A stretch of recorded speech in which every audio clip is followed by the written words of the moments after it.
ഈശോയിൽ പ്രിയമുള്ള എൻ്റെ സഹോദരന്മാരെ, ഇന്ന് ധനക ഒന്നാം ഞായറാണ്. പുതിയ ആരാധനക്കാലം ആരംഭിക്കുന്നു.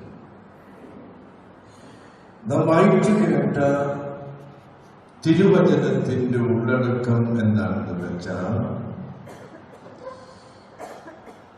ഈശോ യോർദാൻ നദിയിൽ സ്നാനപ്പെടുന്നു.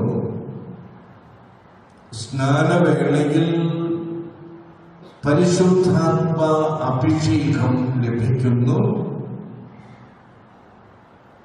പിതാവ് ഈശോയെ ദൈവമായി, ദൈവപുത്രനായി പരസ്യമായി സാക്ഷ്യപ്പെടുത്തുന്നു, പരസ്യമായി നമ്മുടെ മുമ്പിൽ അവതരിപ്പിക്കുന്നു. ഇതാണ് ഇന്നത്തെ തിരുവചനത്തിന്റെ ഉള്ളടക്കം.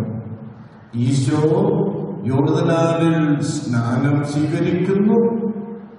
സ്നാനവേളയിൽ പരിശുദ്ധാത്മാവ് ഈശോയുടെ മേൽ ഇറങ്ങി വരുന്നു. സ്വർഗം തുറക്കപ്പെട്ട് പിതാവ് ഈശോയെ ദൈവമായി, ദൈവപുത്രനായി അനാവരണം ചെയ്യുന്നു, പരസ്യപ്പെടുത്തുന്നു. ഇനി നമുക്ക് ഈ തിരുവചന ഭാഗത്തിന്റെ പശ്ചാത്തലവും ധ്യാനിക്കാം. 3 പശ്ചാത്തലങ്ങൾ നമ്മളിവിടെ കാണേണ്ടി വരും. ഒന്നാമത്തേത് ധനക തിരുനാളെന്നാണ് ഈ നമ്മുടെ ഇന്നത്തെ തിരുവചന ഭാഗത്തിന്റെ ഉള്ളടക്കത്തെ കുറിച്ച് പറയും. ധനക തിരുനാൾ, ലത്തീൻ സഭയിൽ ഇത് ധനക തിരുനാള് പൂജാ രാജാക്കളുടെ സന്ദർശനമാണ്. ഉത്തര കേരളത്തിൽ ഇത് പിണ്ടികുത്തി തിരുനാളെന്ന് പറയും. അപ്പൊ അങ്ങനെ ഈ ധനക തിരുനാളിന്, ഈശോയുടെ പ്രത്യക്ഷീകരണത്തിന്റെ തിരുനാളിന് 3 പേരുകളുണ്ട്. നമ്മുടെ ഈ നാടുകളിലൊക്കെ ധനക തിരുനാള്, ലത്തീൻ സഭയിൽ പൂജാ രാജാക്കളുടെ സന്ദർശനം, ഉത്തര കേരളത്തിൽ പിണ്ടികുത്തി തിരുനാൾ. നമുക്ക് ഇതാണ് ഇതിന്റെ പശ്ചാത്തലം. ഇത് നമുക്ക് ഈ ധ്യാനത്തിൽ അതേക്കുറിച്ച് നമുക്ക് വിശദമായിട്ട് ധ്യാനിക്കാം. ഒന്നാമത്തേത്, ആദ്യത്തെ ചിന്ത എന്താണ് ധനകയുടെ അർത്ഥം. രണ്ടാമത്തെ ചിന്ത എന്താണ് ഈ പിണ്ടികുത്തി തിരുനാളെന്ന് പറയുന്നത്. മൂന്നാമത്തേത് പൂജാ രാജാക്കളുടെ ദ വിസിറ്റ് ഓഫ് ദ മെജായ്, അതെന്താണെന്ന് നമുക്ക് കാണാം. 3 ധ്യാനങ്ങളാണ് ഇന്നുള്ളത്. ഒന്നാമത്തെ ധ്യാനം ധനക, അല്ലെങ്കിൽ ധനകയുടെ അർത്ഥം എന്താണ്. ധനക എന്നത് ഒരു സുറിയാനി വാക്കാണ്. അർത്ഥം ഉദയം എന്നാണ്. ഉദയം, ധനക, ഉദയം.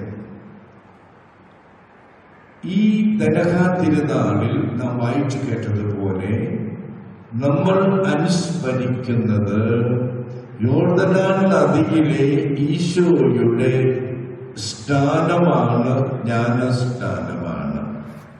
നാം വായിച്ചു കേട്ടതുപോലെ യഹൂദ ആചാരമനുസരിച്ച് വെള്ളത്തിൽ മുങ്ങി ആണ് സ്നാനം സ്വീകരിച്ചിരുന്നത്. നമ്മളിപ്പോ വെള്ളം ഇങ്ങനെ ഒഴിച്ച കുഞ്ഞുങ്ങളെ മാമസാക്കുന്നത്, അന്നിങ്ങനെ വെള്ളത്തിൽ ഇറങ്ങി. ഇപ്പോഴും ചില ബന്ധക്കുസ്ത സഭകള് വെള്ളത്തിൽ ഇങ്ങനെ മുക്കി സ്നാനപ്പെടുത്തുന്നുണ്ട്.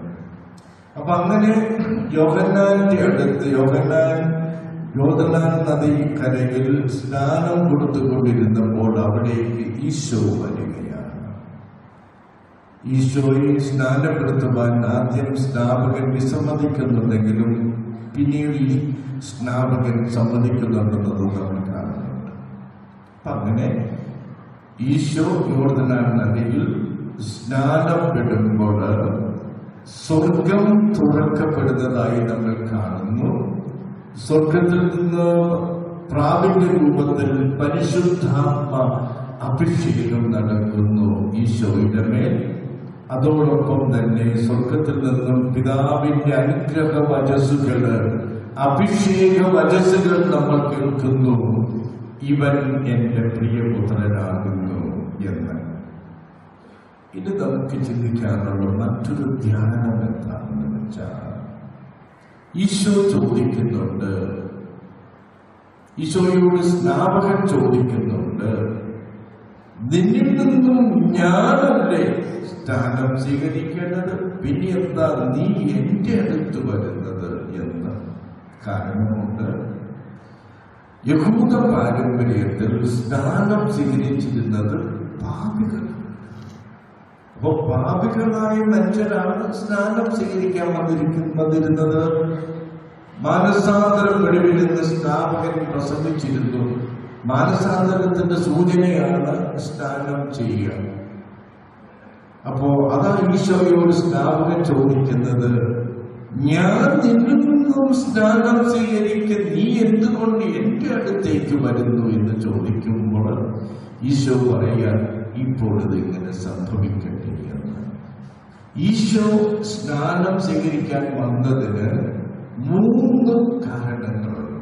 ഒന്നാമത്തെ ശ്രദ്ധയോടെ കേൾക്കുക. ഒന്നാമത്തെ കാരണം, എന്തുകൊണ്ടാണ് ഈശോ, ദൈവപുത്രനായ ഈശോ, പാപരഹിതനായ ഈശോ എന്തുകൊണ്ട് സ്നാനം സ്വീകരിക്കുവാനായിട്ട് യോർദാനിൽ വന്നു എന്ന ചിന്ത ആദ്യത്തേത്. ഒന്നാമത്തെ കാരണം, നമുക്കറിയാം, ഈശോ പൂർണ്ണ മനുഷ്യനും പൂർണ്ണ ദൈവവുമായിരുന്നു. അതുകൊണ്ട് തന്നെ മാനുഷികമായ പരിമിതികൾ ഈശോയ്ക്കുണ്ടായിരുന്നു. വിശപ്പ്, ദാഹം, ക്ഷീണം, രോഗം ഇതൊക്കെ തീർച്ചയായിട്ടും ഉണ്ടായിരുന്നിരിക്കണം ഈശോയ്ക്ക്. അപ്പൊ അതുകൊണ്ട് തന്നെ ഈ യോർദാനിലെ സ്നാനത്തിലൂടെ ഈശോ തന്റെ മനുഷ്യ പ്രകൃതിയുടെ പരിമിതികൾ അതിജീവിക്കുകയായിരുന്നു. ഒന്നാമത്തെ ചിന്ത. കാരണം അതാണ്, ഈശോ സ്നാനത്തിലൂടെ തന്റെ മാനുഷിക പരിമിതികളെ അതിജീവിക്കുക, തന്റെ മനുഷ്യത്വത്തെ സ്ഫുടം ചെയ്തെടുത്തു. അപ്പൊ അതാണ് ആദ്യത്തെ കാരണം. അതോടൊപ്പം തന്നെ മറ്റൊരു കാരണം കൂടി വേണേ പറയാൻ നമുക്ക്. കവി ഭാവനയുണ്ട്, പ്രത്യേകിച്ച് ONV കവിയുടെ ഒരു ഭാവനയുണ്ട്. വിശുദ്ധനായ സ്നാനികന്റെ, കുളിക്കാൻ വന്നിരിക്കുന്നവന്റെ നെഞ്ചിൽ നിന്നും ഉതിർന്നു വീഴുന്ന തീർത്ഥജലം കൊണ്ട് പുഴ വിശുദ്ധീകരിക്കപ്പെടുമെന്ന്. അതാണ്. അപ്പോ ഈശോയുടെ സ്നാനത്തിലൂടെ ഈശോയുടെ തലയിൽ നിന്നും നെഞ്ചിൽ നിന്നും പുറപ്പെടുന്ന സ്നാനതീർത്ഥം കൊണ്ട്, തീർത്ഥജലം കൊണ്ട് യോർദാൻ നദി പവിത്രീകരിക്കപ്പെട്ടു. അതാണ് ഒരു കാരണം, വേണമെങ്കിൽ പറയാവുന്നൊരു കാരണം.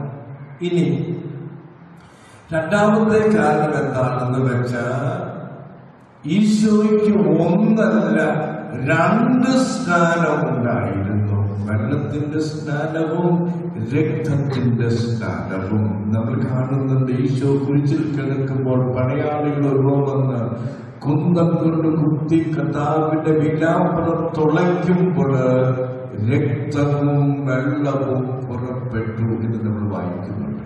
അപ്പോ ഈശോയ്ക്ക് 2 സ്നാനം ഉണ്ടായിരുന്നു. ജലം കൊണ്ടുള്ള സ്നാനവും രക്തത്തിലെ സ്നാനവും. അപ്പൊ അതുകൊണ്ട് രക്തത്തിലെ സ്നാനമെന്ന വേദന നിറഞ്ഞ പ്രക്രിയയ്ക്ക് വേണ്ടിയുള്ള ഒരുക്കമായിരുന്നു ഈശോയുടെ ജലസ്നാനം. അതാ. അപ്പൊ രക്തത്തിലുള്ള വേദന നിറഞ്ഞ ആ പ്രക്രിയയിലേക്കുള്ള ഒരുക്കമായിരുന്നു ഈശോയ്ക്ക് ജലത്തിലെ സ്നാനം. ഇനി മൂന്നാമത് ഒരു കാരണം കൂടിയുണ്ട്. അതായത് പഴയ നിയമത്തില് പിന്നെ ഫറവോയെ ഭയപ്പെട്ട് ഇസ്രായേൽ ഓടി രക്ഷപ്പെടുന്നുണ്ട്. വരുന്ന വഴി ചെങ്കടൽ കടന്നവർ മരുഭൂമിയിലേക്ക് രക്ഷപ്പെടുകയാണ്. ഫറവോയുടെ സൈന്യം ചെങ്കടലിൽ മുങ്ങി മരിക്കുന്നത് നമ്മൾ വായിക്കുന്നുണ്ട്. ഏതാണ്ട് അതുപോലെ യോർദാൻ എന്ന ചെങ്കടലിലൂടെ ഈശോ കടന്നുപോയപ്പോൾ പുതിയ ഇസ്രായേലായ നമ്മൾ രക്ഷ പ്രാപിച്ചു. അതാണ് മൂന്നാമത്തെ ചിന്ത. അപ്പോ പുതിയ ഇസ്രായേലായ നമ്മള് യോർദാൻ എന്ന പുതിയ ചെങ്കടലിലൂടെ നീന്തി കയറി രക്ഷപ്പെട്ടു. ഈ മൂന്ന് കാരണം കൊണ്ടാണ് ഈശോ സ്നാനം സ്വീകരിക്കുവാനായിട്ട് യോർദാൻ നദിയിൽ വന്നത്. ഇനി നമുക്ക് നമ്മൾ രണ്ടാമത്തെ ധ്യാനത്തിലേക്ക് വരാം. എന്താണ് ഈ പിണ്ടികുത്തി തിരുനാൾ? ഉത്തര കേരളത്തിൽ, അതായത് ഇരിഞ്ഞാലക്കുട, തൃശ്ശൂർ ഭാഗങ്ങളിലെ ഈശോയുടെ ഈ സ്നാനത്തിന് പകരം അവർ ആഘോഷിക്കുന്നതും ആചരിക്കുന്നതും പിണ്ടികുത്തി തിരുനാളാണ്. തമിഴ്നാട്ടിൽ നിന്നോ എവിടുന്നെങ്കിലും വലിയ വാഴപ്പിണ്ടി കൊണ്ടുവന്ന് വീടിന്റെ മുറ്റത്ത് കുഴിച്ചിട്ടു. എന്നിട്ട് തുണിത്തെടുത്തുണ്ടാക്കിയ തിരികള് എണ്ണയിൽ മുക്കി ഈ വാഴപ്പിണ്ടിയിൽ ഇങ്ങനെ കുത്തിവെക്കും. അങ്ങനെ ഈ വാഴപ്പിണ്ടി നിറയെ കത്തിക്ക് തിരികളായി. അപ്പൊ ഇങ്ങനെ തുണി തെടുത്തുണ്ടാക്കിയ തിരികള് എണ്ണയിൽ മുക്കി കത്തിച്ച് ഈ പിണ്ടികൾ കുത്തിവെക്കും രാത്രിയിൽ. എന്നിട്ട് ഉറക്ക വിളിച്ചു പറയും, ക്രിസ്തു ലോകത്തിന്റെ പ്രകാശമാകുന്നു എന്ന്. അപ്പോ ക്രിസ്തു തന്റെ പരസ്യപ്പെടുത്തല് ലോകത്തിന്റെ പ്രകാശമായതിലൂടെയാണ് അവർ ആചരിക്കുന്നത്. നമ്മളിവിടെ വെള്ളത്തിൽ ഇങ്ങനെ കുളിക്കുന്ന സമയത്ത് യോർദാൻ നദി ഈശോയുടെ എപ്പിഫനി അഥവാ ദനക ആയതുപോലെ അവിടെ വടക്കൻ കേരളത്തിലെ ഈ പിണ്ടി ഈശോയുടെ ദനകായുടെ പ്രതീകമായിട്ട് മാറുന്നു. എങ്ങനെ ഈശോ പ്രകാശമാണ്, നിത്യപ്രകാശമാണ് എന്നതിലൂടെ. അപ്പൊ അതാണ് ഈശോ ലോകത്തിന്റെ പ്രകാശമാണെന്ന് എന്നതിന്റെ വിശദീകരണമാണ് പിണ്ടികുത്തി തിരുനാളിലൂടെ ആചരിക്കുക. ഞാൻ നിങ്ങളോട് പറഞ്ഞിട്ടുള്ളതായി പള്ളിയിൽ തന്നെ കൂടാര തിരുനാളിന് യെരുശലേമിൽ ഇസ്രായേൽക്കാർ ഒരുമിച്ച് കൂടുമ്പോൾ ഇസ്രായേൽ പട്ടണത്തിന്റെ എല്ലാ ഭാഗങ്ങളിലും സ്തംഭങ്ങൾ, ദീപസ്തംഭങ്ങൾ ഉണ്ടായിരുന്നു. ഈ ദീപസ്തംഭങ്ങൾ പെരുന്നാൾ കഴിയുമ്പോൾ അണച്ചിരുന്നു. അപ്പോഴും ഈശോ അന്ന് പറഞ്ഞിരുന്നു, ഒരിക്കലും അണയാത്ത നിത്യപ്രകാശമാണ് ഞാനെന്ന് ഈശോ പറഞ്ഞിരുന്നു. അപ്പോ അതാണ് ഈശോയുടെ എപ്പിഫനി, ഈശോയുടെ ദനക, ഈശോയുടെ അനാവരണമായിട്ട് അവർ ആചരിക്കുന്നത്. പ്രിയപ്പെട്ടവരെ, ഈശോ നിത്യപ്രകാശമാണ്.